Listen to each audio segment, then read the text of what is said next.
After going through much trial and tribulation, May has finally figured out what the Elysian in the Elysian world was for. So here we have May going on a nice stroll with Elysia as she attempts to tell her story in the slowest possible way, where many mishaps will take place to delay them, like Kevin taking Elysia for a private chat, leaving May behind to walk around alone. May came to this place to learn about Honkai, and this hidden garden, which acted as a memory space for Elysia, was so secretive that some of the Sims don't even know it existed. Well, they do know that she's a Herrscher, but some are just more out of the loop than the others, so they didn't dare to say anything about it. May talked to a few flame chasers, and after getting some philosophy lessons with Sakura and watching Padophilus fail the Katsa liquid challenge, the latter May decided to stick with. And while everything seems to be going fine and dandy, they suddenly get ambushed by some monsters, which was pretty common, but this time the monsters felt quite unusual.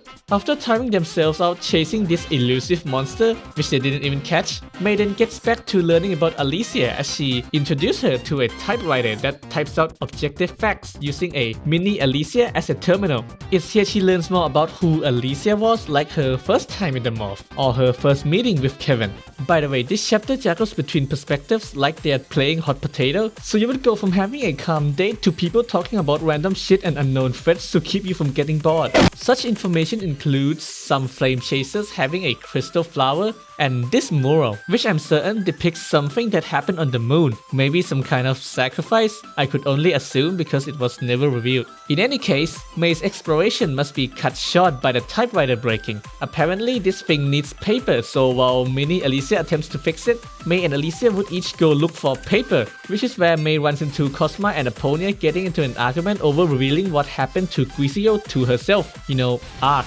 Luckily, Elysia and her sidekick came in and distracted them with the typewriter, which didn't actually need paper, so they ended up trying the new toy starting from Guizio, who then coaxed Cosma into embarrassing himself. Because unlike Silence, the typewriter will decode whatever you're thinking. Next is Aponia, who hid whatever she got because it was age inappropriate. She then quickly changed the topic and takes the children away. After this, we go back to learning not just about Elysia, like how hard Kevin was hit from being forced to kill Himiko. By this point, they called it a day and decided to come back tomorrow, where Elysia would take May to a far-off island that contains the meat of the 13th Herrscher. Meanwhile, we see Sakura picking up a divine key from Vill-V, which I hope she doesn't, use to murder someone with. We then see Sakura meeting Elysia later in the night before cutting away to the next morning, where May went looking for her after waiting. Unfortunately, this is where she learned from the others that somehow Elysia is dead. Bro, what are you talking about, man? Well, it was what they assumed because Sue couldn't sense her. It's like she just disappeared. May and Kevin was sent to grab the typewriter to fact-check their findings, but instead found it broken in the pile of paper that says the same sentence. They also found printed paper that was about what happened to Rin, the sister of Sakura. Sue also confirms that there was also a time freezing anomaly near the location last night, which could only be done by Sakura, but they couldn't just ask her directly about it because she also disappeared. This then led May to go interrogate the rest of the flame chasers, with Sue observing through his own mental GoPro to gauge the reaction. They quickly gave up after getting nothing interesting. They sent May to get Klein's input instead as the realm's manager, if she could get out in the first place, because she get ambushed on her way out, only getting saved by the comms equipment Klein gave to her. Essentially, she's now stuck. Hua managed to catch up to her to inform her that while she was out, there was now an emergency meeting where you would expect to be for discussing about what actions to take in a civilized way, right? Wrong. You see, Kevin tried to do what you call a pro-gamer move.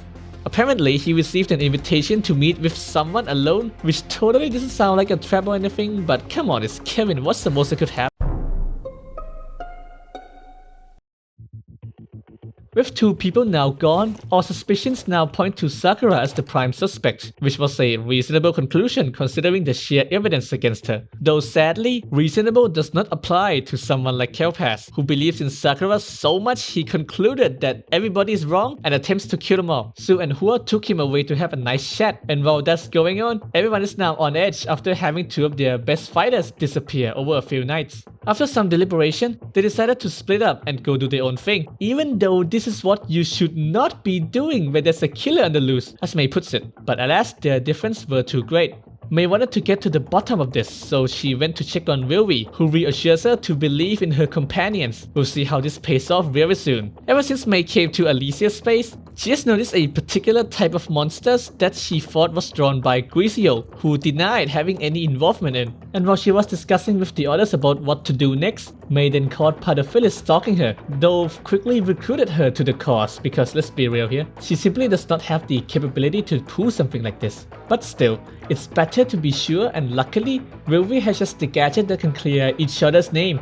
Meanwhile, Su and Hua were negotiating with Kelpas as he previously received Sakura pleas for help the night she went missing. He reveals about finding her personal blood-soaked mask after responding to the call. Su then confirms that the blood on the mask belongs to Elysia, which sent Kelpas into a frenzy. What they didn't realize was that Kelpas also had his own pro-gamer move. The logic was that Kelpas believed whoever was responsible needed the realm to exist for their ultimate goal, otherwise they would just deleted the realm already. Therefore, a surefire way to draw out the suspects was to threaten the destruction of the whole realm, forcing them to intervene. The reason he lashed out to his colleagues was that he required Su to activate his second divine key power, which would allow him to start smashing up the very fabric of the place and only the place.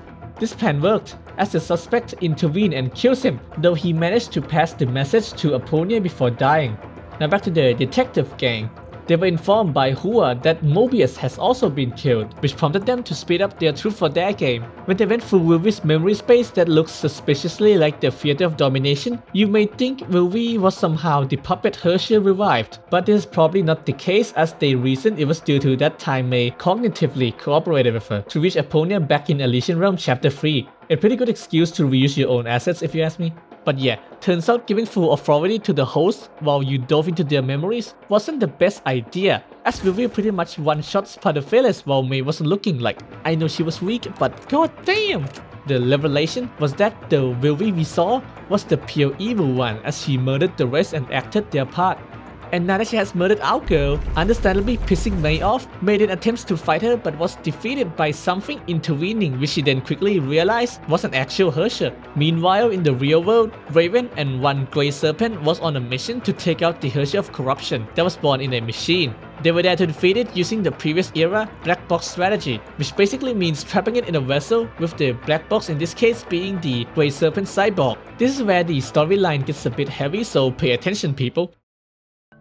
The story so far was that May unknowingly brought the Herschel she got from meeting the Will of Honkai into the realm. This prompted it to go infect things, and its being a Herschel of corruption pretty much means that it has admin commands. The conductor, seeing the imminent danger, destroys the other personalities, so the Herschel wouldn't reach the real Vill-V. Oh, and if you're having problems following which personalities is which, you can check out my video on her for a more thorough explanation. Anyway, by killing everyone else, she awakens the real Vill-V, who we'll call Helix. And from what she says, Helix and Conductor are very similar, so you can think of them as finishing what the other one started, as they are basically on the same page. This was because the Conductor believed pure evil would collude with the Herschel and betray it later, because she just hates everybody equally. And as easy as it is to hate on bad girl Vill-V, we do know through her inner thoughts that she's playing the sacrificial lamb that she always has been. And with May and the others getting defeated by her, the time has come for the counter-attack, as Helix then manages to save May and together they go beat up pure evil.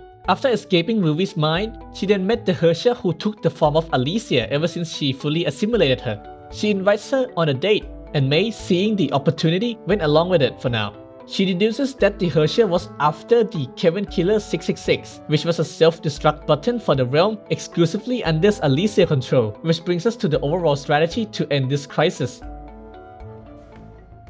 It's similar to what Vill did in Second Eruption, fake your death and ambush them when they least expected. This also includes Sakura, who barely escaped from the Herschel that same night Elysia disappeared. This basically confirms that all the evidence against her was fabricated by the Herschel, which means Kelpas, of all people, was right all along. And now the key to beating the Herschel was May herself, as the only real thing the Herschel cannot corrupt. So now whoever's still standing would delay the Herschel until May can bring Elysia back by using herself as the medium. This means any casualties from the Sims are off the table, as the Herschel goes through one after another to hunt May down. But throwing bodies at the Herschel isn't the only plan they have. The Herschel has her own dream space where the the fallen sims she took was put in an illusion, the likes we saw from the 8th Herrscher. Kevin, who isekai'd himself there earlier, met up with Sue, who mental gymnastics his way in, and together with Paterfelis, because we gotta have a highlight for every character, did a Siegfried and attacked the Herrscher from within. Mobius, who also faked her death, you can tell because her carcass was still there, while nobody else left the corpse to tell the tales. She got into reality with the help of Apollonia to give Klein the plan to weaken the Herrscher, because as a scientist who once tried to replicate the very Herrscher loose in the realm right now,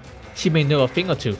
She actually burned herself out by draining the corruption from Klein as she got infected during the process.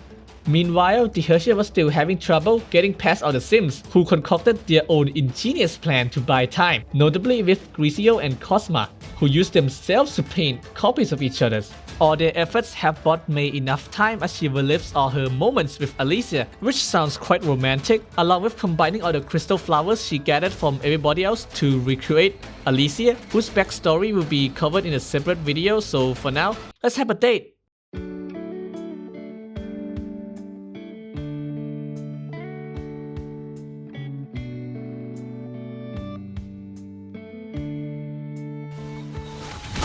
After having their sweet time enough to piss off any Kiana May shippers, what's left is to defeat the Herrscher herself, as the two then said their goodbyes, with May leaving Elysia to finish the job in a one-on-one. She also resigns from the World Serpent in front of Kevin, who willingly let her go, as he has already fulfilled a promise he made to Elysia to bring her the result of her sacrifice, basically to show her a Herrscher that has their own will. Elysia went on to defeat the Herrscher as we saw in the cinematic, using her Kevin Killer 666 to delete the realm along with herself and the others, truly leaving behind their legacy.